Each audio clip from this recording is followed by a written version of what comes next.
What's up guys, it's Kelly and today I've got another favorites video for you. So make sure you hit that subscribe button and the notification bell so you don't miss out on any videos, and let's get started. So today we are finally diving into the much requested favorite metallics. I decided I was going to split this up into two videos, so one of just my favorite gold and silver polishes and then one of my favorite colorful metallic polishes, because honestly there were just way too many. If you guys aren't familiar with this series, basically I have been running through all of the colors of the rainbow and sharing with you guys my absolute favorite nail polishes in my collection of over 2,000. So we already did red through purple, we did pink, black, white, gray, nudes, so I've got all of those up in my playlist, and I also have a sub-series where I share my favorite nail polishes that come out for each season. But yeah, today we're going to be talking about metallics, specifically gold and silver. And we are also kind of diving into like the gunmetal dark silver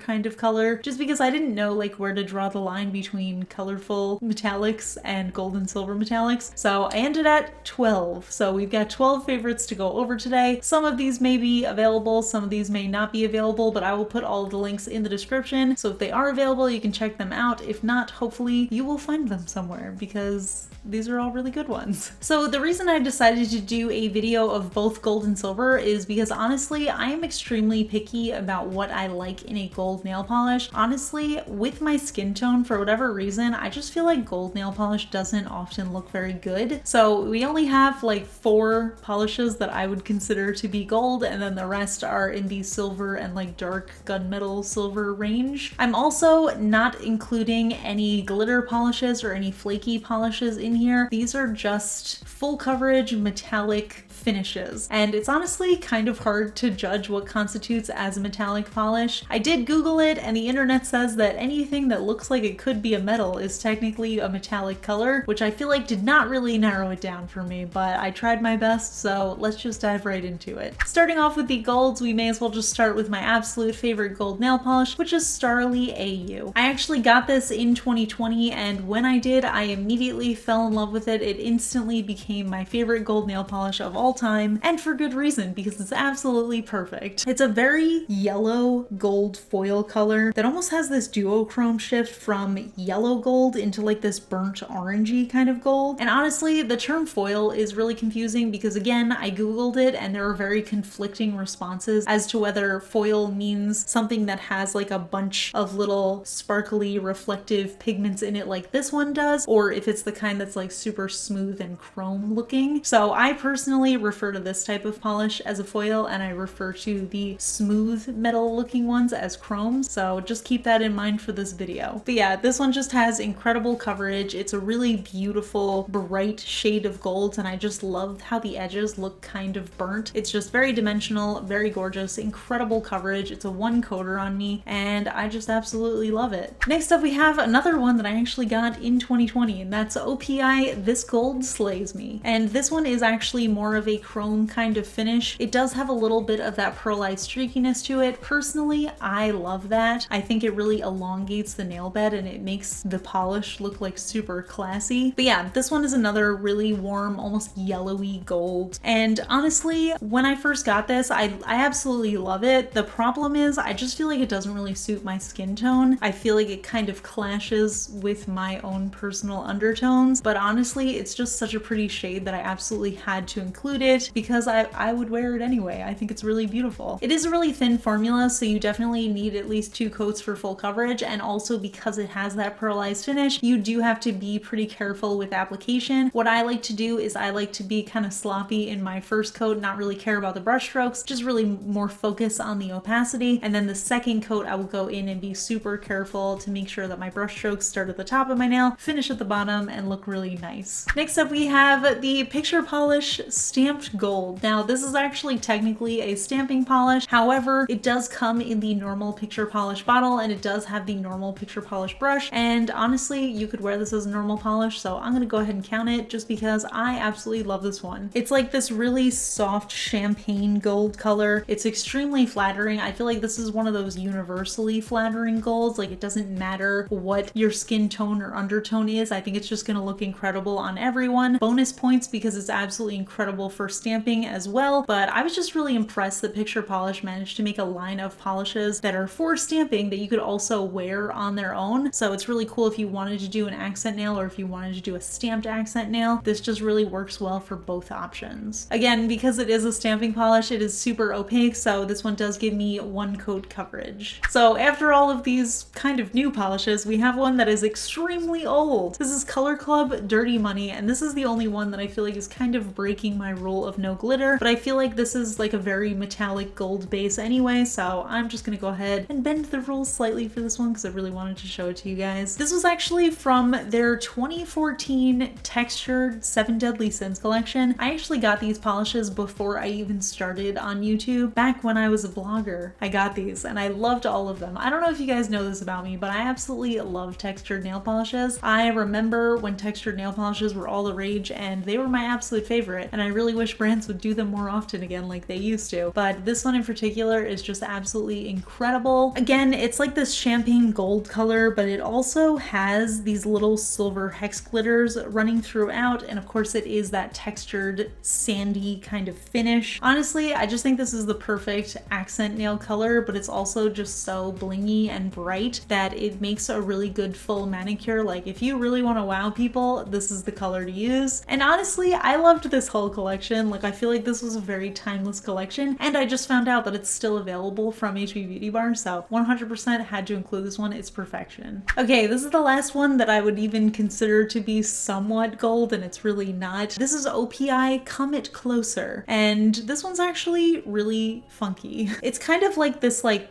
I want to say like a burnt champagne color. It's like a pretty dark champagne-y base color, but then it has these gold flecks running throughout. And I just feel like it adds such an interesting texture to the finish. It's such an interesting mixture of colors and it looks really fancy on the nails. Honestly, this is a pretty sheer polish. I am able to get full coverage in 2 coats, but you might need more if you have longer nails than me. Because it's super thin though, it's really workable and easy to use. So yeah, definitely enjoy this one. I think it's another one that would be like a really pretty accent nail. Next up, we have another shade from STARRILY. This one is called Moonlight, and this is kind of the silver foiled sister to AU. So obviously I love this one too because it is just a really beautiful, bright, metallic foiled silver. It's super sparkly, it's super gorgeous. It is a little bit more sheer, I would say, than STARRILY AU. I do need to do 2 coats for full coverage on this one, but it's just like a really pure silver color. I absolutely love it. I think it's really beautiful. STARRILY also makes colorful metallic polishes like this in this foiled finish, and they're all absolutely incredible. So yeah, you really can't go wrong with any of them. Next up, we have another silver. This is OPI My Signature is DC. This is another really old one, but it's also just absolutely incredible. It's actually pretty much almost a dupe for STARRILY Moonlight, but this one is a little bit more of that like sparkly foiled finish. So I feel like it kind of catches the light and looks a lot sparklier on the nails. Again, kind of a sheer formula, just really thin, but I do manage to get full coverage in 2 coats. This is a silver polish that I've had for a really long time, and it's one that I've really enjoyed using for a very long time. I feel like it's just a classic shade. Speaking of old polishes, this is China Glaze I'd Melt For You. I don't know what year this one came out, but this was like my original stamping polish. Before I ever got into using actual stamping polishes, which I will admit now I actually almost always use stamping polishes, this was the one that I went for all the time. This is an extremely opaque silver chrome finish kind of nail polish. It's absolutely gorgeous. It barely gets any streakiness. It's just a really incredible color and it's just so opaque. It's so good for stamping. The only problem with this one is because it is super old, it has the old China Glaze brush, which is really long and skinny, and honestly, I am now spoiled by the wider brush that China Glaze has, so this one's kind of difficult to apply on its own. But honestly, I rarely paint it as a full manicure. I really just use this one for nail art, so I think it's absolutely worth it. If you're looking for a non-stamping polish that's good for stamping, this is the one. But again, I know I've said it recently, but I am going to be doing a video very soon on non-stamping polishes that I think are really good for stamping. Spoiler alert, this one will be in it. Getting into the darker silvers now, we have Sinful Colors Diamond in the Raw, and this is a really great affordable silver foil option. Like I said, it's one of the darker ones, so it's kind of got this like blackened silver vibe to it, and I really love it. This is a part of their Sinful Shine line, but honestly, I don't really notice a significant difference between the Sinful Shine and the regular Sinful line that they have. So yeah, don't be put off by that. It's not a gel or anything. It's still a regular polish, but I absolutely love using this one for nail art. It is a little bit sheer in the first coat, but I do get full coverage in two, and like I said, it's just a really good, very affordable drugstore option. Next up, we have OPI Havent the Foggiest, which is again sort of that deep gunmetal silver kind of metallic foiled polish here. This is actually pretty much a dupe of the Sinful Colors one, but this one is more opaque, so I personally can get away with doing one coat of this one, but I usually do 2 coats anyway, just because the OPI formula is a little bit on the thin side sometimes. It does have a very slight streakiness to it, but I absolutely love the OPI brush. That's actually my favorite brush, like hands down. The OPI brush is the best one, so I don't have a difficult time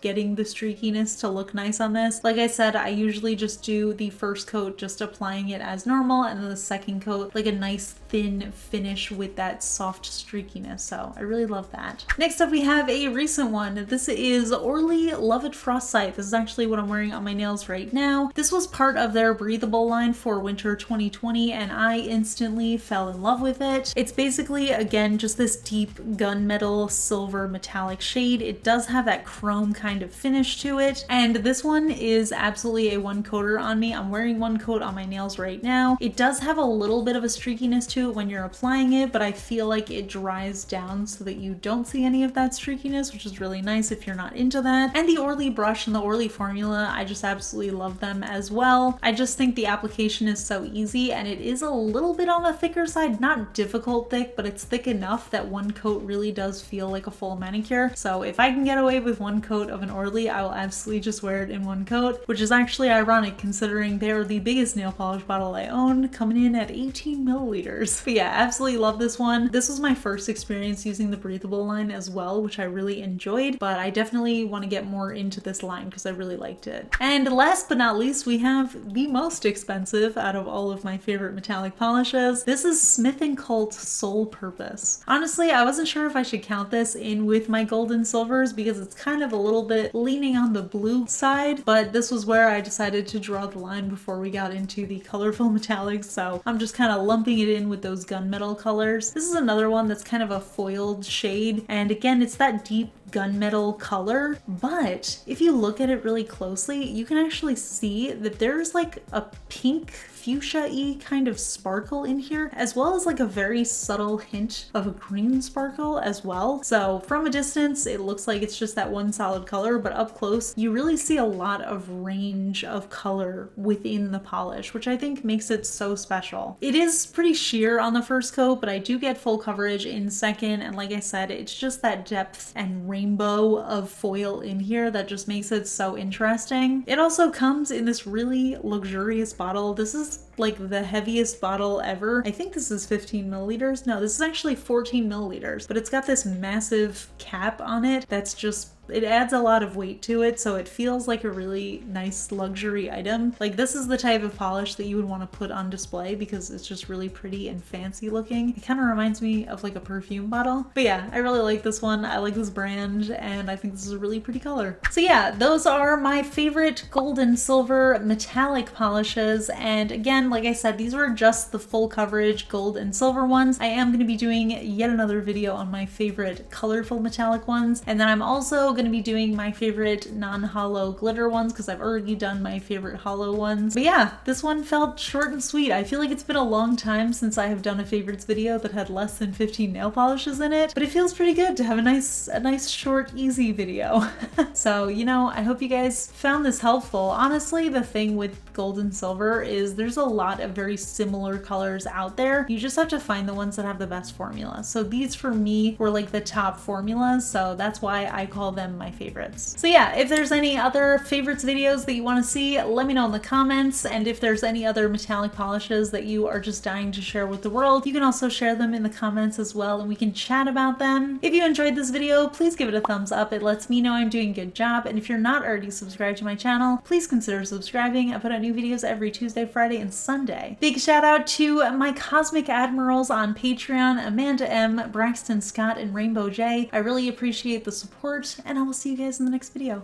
Bye. Today's fun fact question comes from Patreon supporter Stacy, and Stacy wants to know, I'm sure you get a lot of collector's boxes from nail polish brands through PR. Do you keep the boxes, display them? What do you do with them? So I guess it really honestly depends on the brand. I will say a lot of times I just end up recycling them, but if it is like a really beautiful fancy box, I will end up keeping it. However, I don't have them on display or anything. I just put them in my closet, and then I just have a pile of boxes that I think are really pretty. So yeah, I don't know. It's hard because like some of the boxes feel like they're like collector's items and I get really excited and I want to hold on to them. If it's like a finished box that like has a really nice material to it, I save it. If it's just like a cardboard box that looks fun, I usually just end up recycling it. But I will say we also do have just like random boxes that were once PR stuff that I keep like all of my stuff stored in, like in our linen closet, and a lot of our holiday decorations are also in former PR boxes. So yeah, but the ones that are like really fancy, I'm just saving those for when I have an actual reason to use them. But yeah, that's it. I'll see you guys in the next video. Bye.